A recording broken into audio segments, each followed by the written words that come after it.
Welcome to the Democracies College podcast series. This podcast focuses on educational equity, justice, and excellence for all students in the P through 20 educational pathways. This podcast is a product of the Office of Community College Research and Leadership, or OCCRL, at the University of Illinois Urbana-Champaign. Learn more about OCCRL at occrl.illinois.edu. In this episode, Dr. OiYan Poon talks with Dr. Lonetta Oliver about how colleges can improve advising and wraparound services to more effectively support all students in their post-secondary educational journeys. This special edition Illinois Success podcast and several others in the series explores how campuses can leverage data and institutional research to improve holistic advising and other programs to support students to and through college to complete a credential or degree. Welcome to Illinois Success. I'm your host, OiYan Poon, and in this episode, we'll be exploring how campuses can leverage data and institutional research to improve holistic advising and other programs to support students to and through college to complete a credential or degree. In 2024, the U.S. Department of Education published a playbook on implementing holistic advising and wraparound services to equitably improve post-secondary student success. That is not a short title. We will be placing a link to that playbook on our website for Democracies College podcast. This playbook explains that, quote, effective advising, particularly holistic advising that is well integrated with wraparound support services, can play a central role in helping students navigate the complicated systems and processes that are critical to success on their campuses to increase retention and completion rates for students. The report offered many recommendations, but I want to highlight its call on campus leaders to use data and advising technology to enhance student experiences and progress toward their academic goals. Today, we'll be in conversation with Dr. Lonetta Oliver about how colleges can improve advising and wraparound services to more effectively support all students in their post-secondary educational journeys. Dr. Lonetta Oliver is a professor and dean of humanities at Illinois Central College in East Peoria, Illinois. She is a member of the Minority Student Retention Team at ICC and is a leader in developing supportive programs, communities, and structures for students to succeed. Welcome and thank you for joining me, Dr. Oliver. Thank you so very much for having me. Yeah, so let's start our conversation off by learning a bit about Illinois Central College. Can you tell us about ICC and the college's strategic framework or model for offering holistic student advising and wraparound services? Illinois Central College developed, as part of its latest 5-year strategic plan, what is known as the Cultivating a Community of Care. And what we do is at all levels of the college's structure, we implement systems, processes, and best practices that will essentially lead to student success. And success for us is defined as students who not only persist semester to semester and year over year, but through to the completion of a degree or certificate. We expect our students to have all of the supports that they need to be able to do so, and we want them to be able to continue to pursue whatever academic or career goals beyond Illinois Central College. So transfer or moving into the job market, and also to let them know that we're always here for them so that if they have to come back and gain additional credentials or scale up in particular areas, that we're here and our doors are always open for them.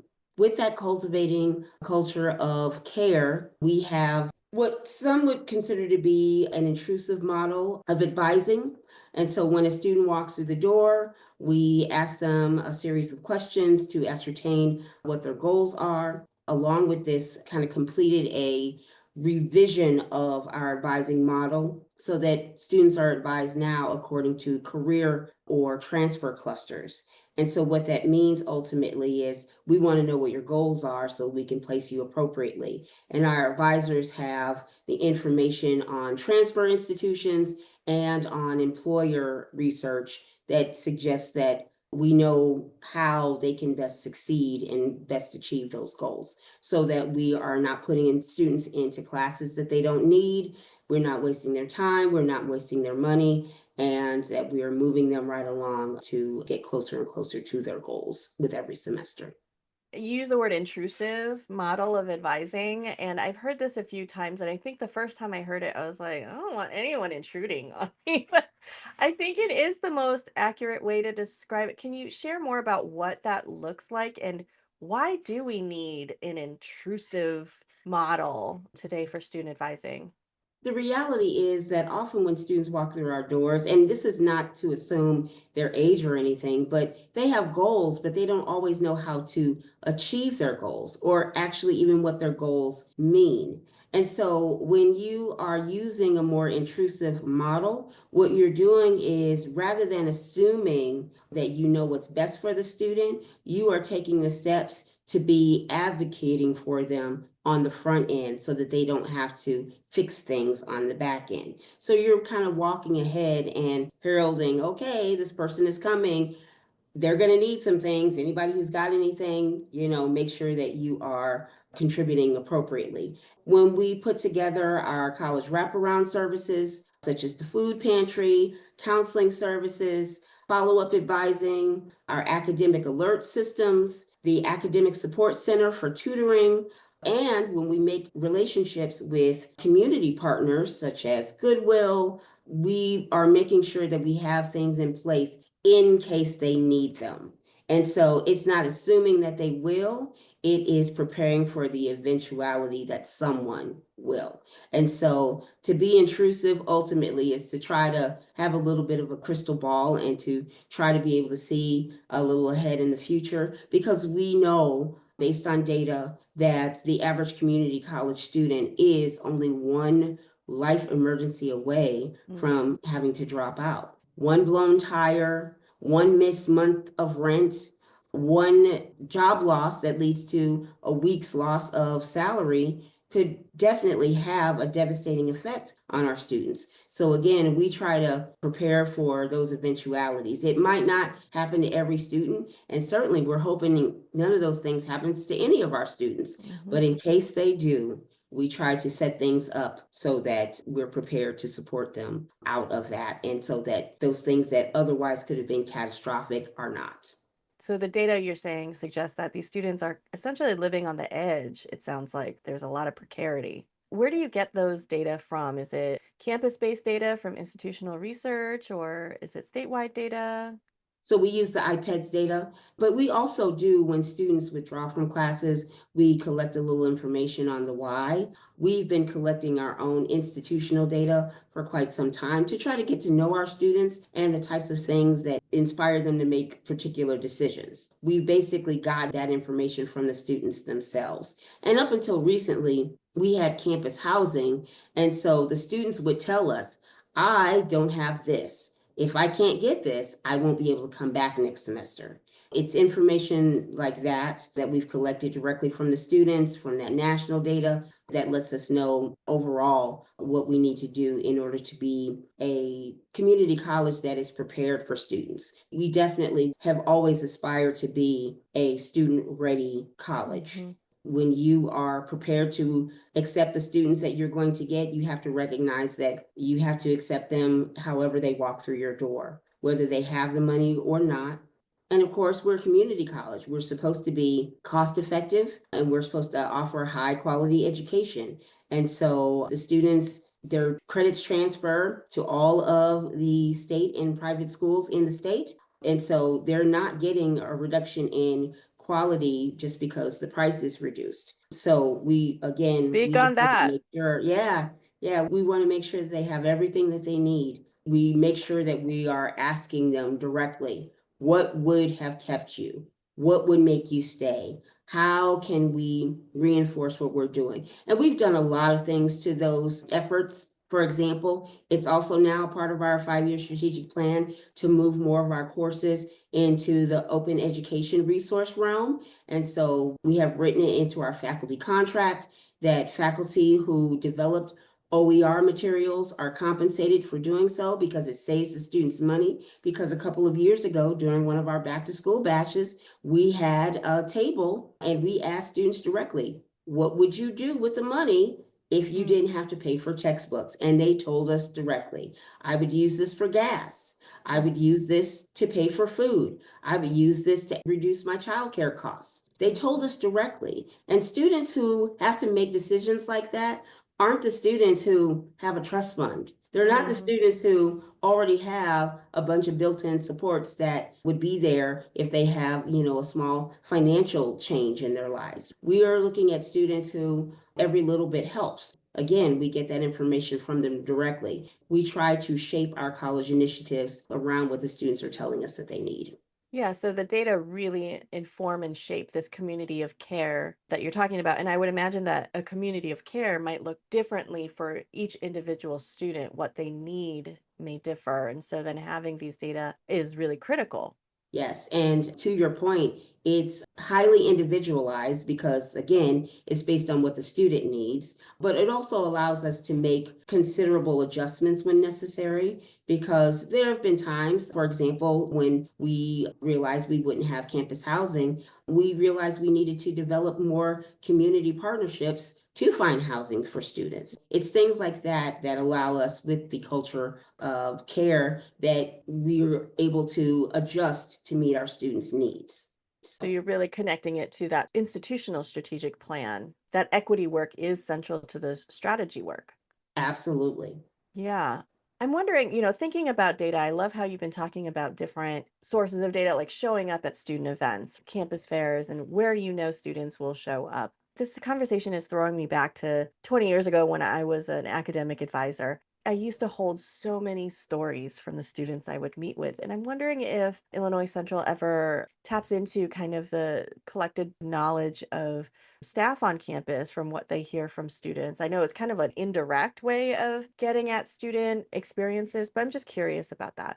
Oh, absolutely. We invite and really encourage to hear voices from faculty and staff across the college when we are engaging in our strategic planning and in developing our annual goals, our institutional operating plan. So, as part of that strategic plan, we have our IOP, the institutional operating plan, that we engage in. Those dictate our activities each year. And so we hear from faculty and staff what the students have told them. It's there, aside from those instances when we can speak to students directly, like SGA and student events and collecting that sort of data, the exit data that's directly from students. But we also hear from the faculty and staff their perception of how we can best meet students' needs. And that's helpful because it allows for a lens through which we can filter based on what their relationship with students happens to be. And so your relationship with a student as an advisor, the students will tell you different things than they will me as a faculty member who has them in class. And so you and I can have the same student and we get a completely different picture of that student's needs, that student's challenges, that student's notions of their successes based on that relationship. And so the student could tell you, oh my gosh, I'm having a really horrible semester because, and you fill in the blank with whatever they told you. But when I ask them, how are your classes going? Great. And that's because they've got all B's and A's. And so again, we're filtering it also through our role in that relationship that we have with the students. And so if I were working in financial aid, I might consider, the students great if everyone who walked in was successfully able to get aid or to, have their appeals accepted. Whereas someone, who's working in maintenance might say the students aren't doing all that great because they decided to maybe fix something in a classroom and they had to move those students to a new room that didn't have all of the resources that the broken space didn't have. So again, you're going to get a different message based on that relationship with the students. Yeah, so then it's leadership's responsibility and task to then synthesize all of this information. And I love how you're talking about the diversity of data and feedback and information to inform the strategic leadership work at the institution.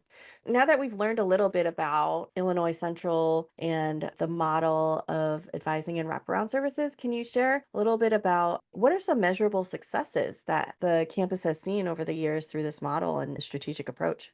One of the things that we did that actually started at classroom level that then filtered up, if you will, I don't know that there's a hierarchy, but we tend to speak in terms in this culture of up and down rather than laterally. But one of the successes that filtered up into being manifested into the strategic plan was at the classroom level. We had been working on developing culturally responsive teaching strategies for the classroom, particularly focused on students in developmental classrooms, so English and math at our institution. Mhm. Some institutions have reading as well. We integrate critical reading into our writing classes.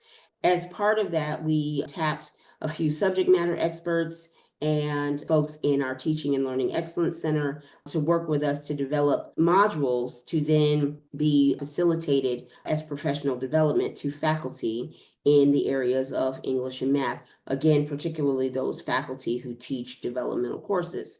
And what ended up happening was those strategies were so successful, particularly with students who are African American and Latinx, that we decided to scale that effort up. And so now it's available through the TLE, through the entire faculty group.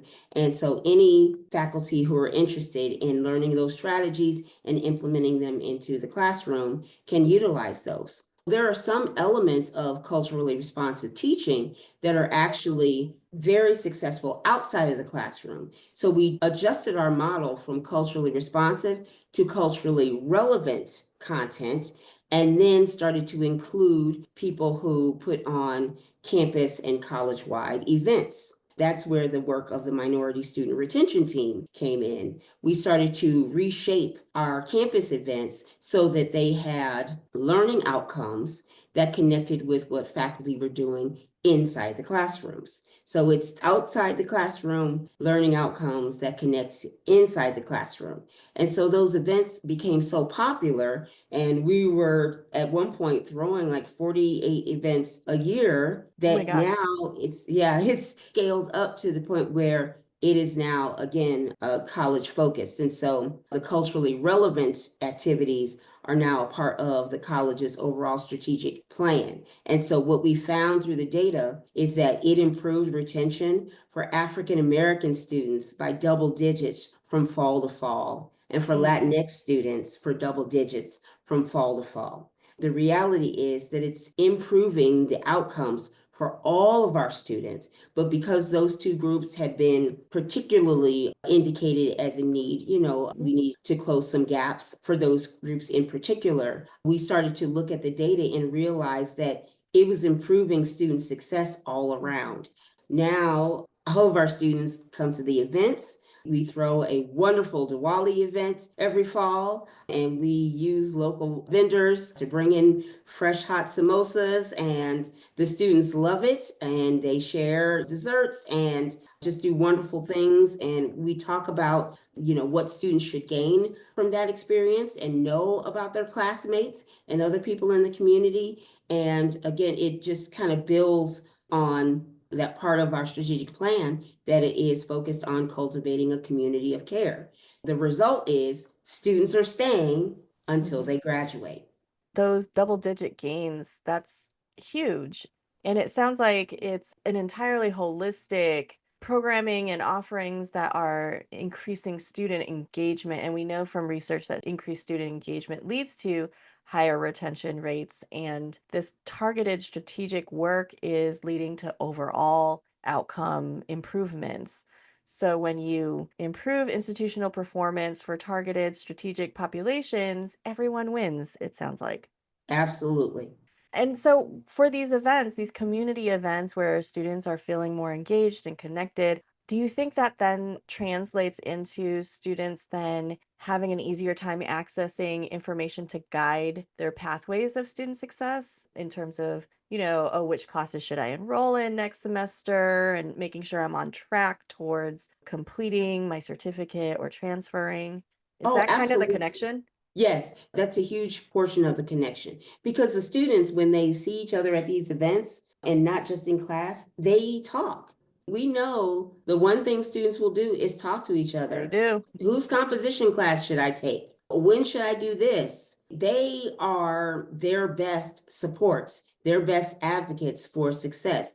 Oh, you will like this math class as opposed to this other one, right? Mhm. And so when they have those conversations, it reinforces the work that we're doing because not only do they now have opportunities to have the conversations that are so critical to their success, but it develops the community that they need that goes beyond the college structures.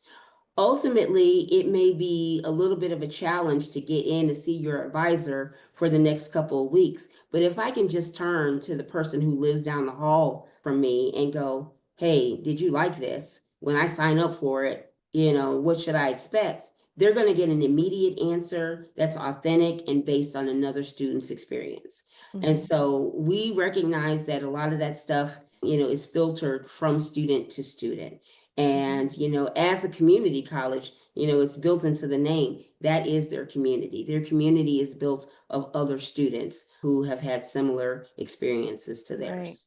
This is bringing up for me, I'm wondering if Illinois Central has kind of like a peer advising program at all? We have peer advising and peer tutoring. The peer advising is more about counseling, though. And so, when students are kind of having a moment and need somebody to talk to, it's more along those lines. However, we're always working on developing systems so that the students can do more things immediately in the moment, because if they don't, they'll put things aside or wait until it's no longer critical or even helpful. And so we're working on that. Nothing is ever perfect. As far as the peer work is concerned, most of our peer work with regarding to advising is actually connected to our counseling services. But again, when students have their little sub communities that they've built, their little families on campus, they're involved in the college student clubs, they talk.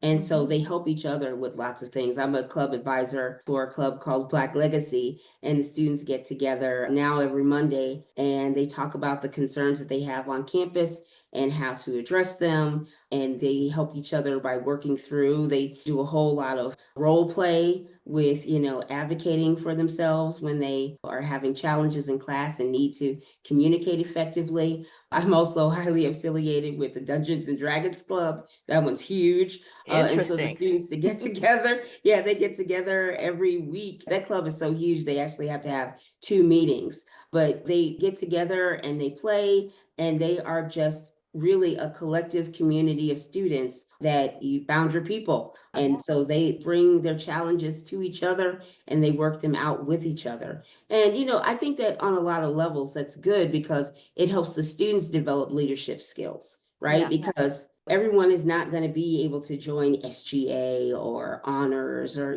Right. we're not even talking about, the high achieving students who very rarely have challenges. We're talking about just your average community college student who comes to us in need of a degree or credential or some retooling, and we want them to have that same community experience as well. Yeah, and your role as an advisor to these two different organizations, these student spaces, for me also presents a different form of advising that I don't think showed up in the playbook, right? Is that you got to meet students where they're at. And I like how you're talking about evolving as a campus in serving the changing needs and interests of students through the various touch points for advising and student support. So I like how earlier you mentioned being student ready and constantly improving and learning from the students that come to your campus to keep evolving and keep it fresh. I've always been fascinated by this terminology because oftentimes I think in higher ed or college pathways, we talk about whether a student is college ready. But I think it's more empowering for institutional leaders like yourself and others to think about how can we as institutions be student ready and continually improve in that aspect of being ready for the students as they're constantly changing. I mean, you've shared about learning from the student experiences. What are some examples of the ways that Illinois Central has changed in its model of holistic advising and wraparound services over the years to be more student ready?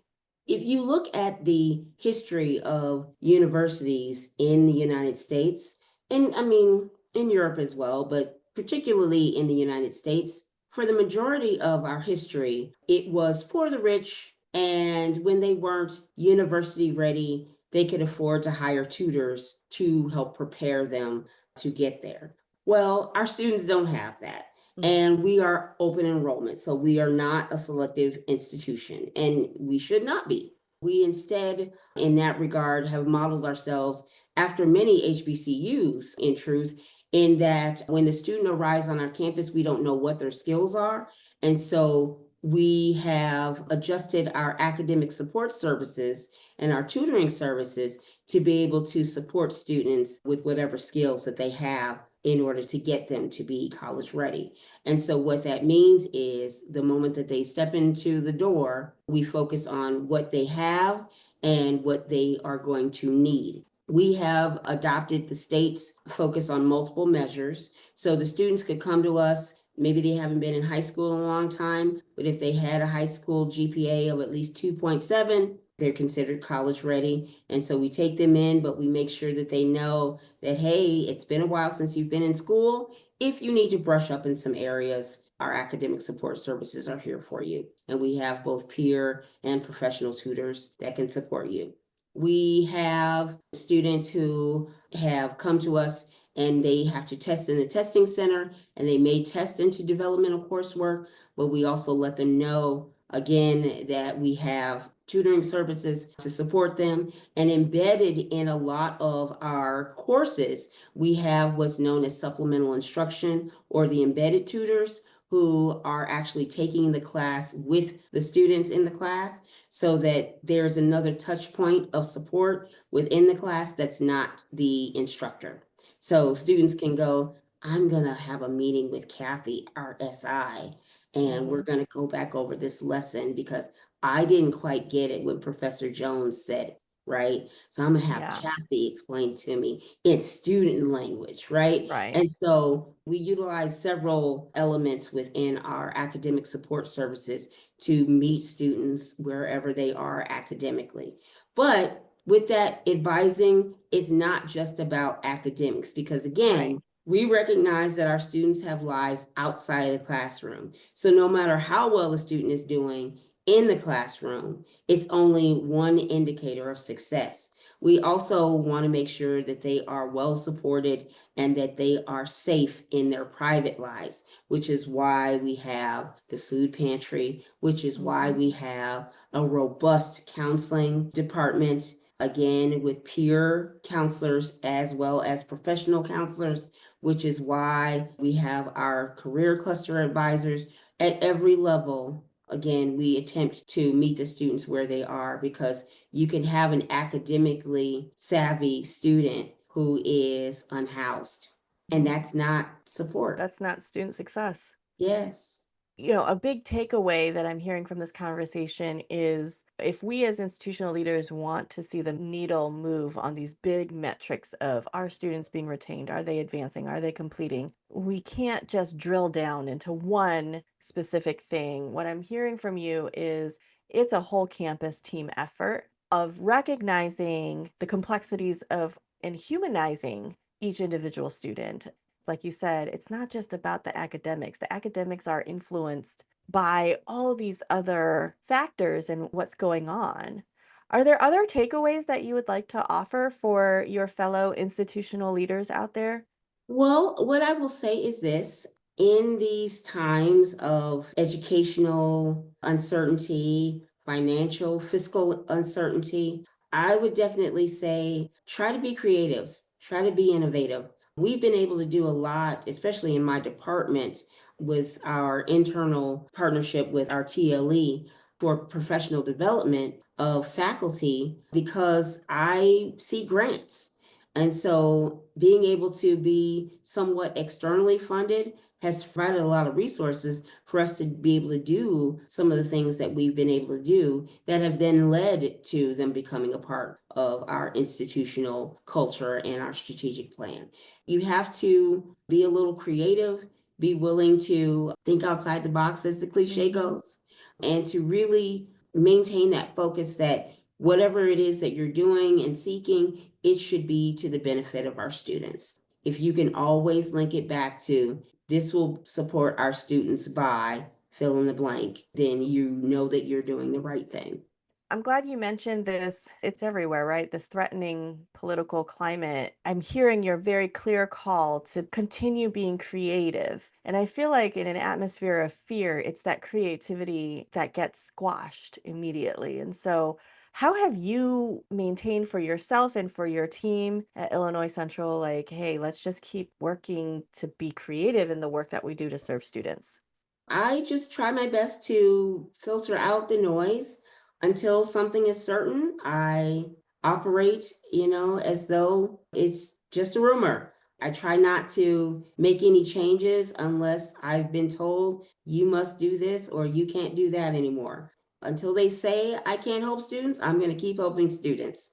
And Mhm. so we do our best and we try a lot of things. Some things work, some things don't, some things need to be tweaked. I know that I filter things back a lot to the microcosm of the classroom, but just like in the classroom, I tell the student, try it and see what Mhm. happens. We are supposed to be about the business of discovery in education, especially in higher education. And so if we don't adopt and maintain that attitude of discovery and hope, then it's very difficult for us to try to convince our students to do so without letting, what's happening on a national or international scale, drive us into fearing things again until, they say we have to do something or can't do something else. We just keep operating accordingly and keep working on serving our students.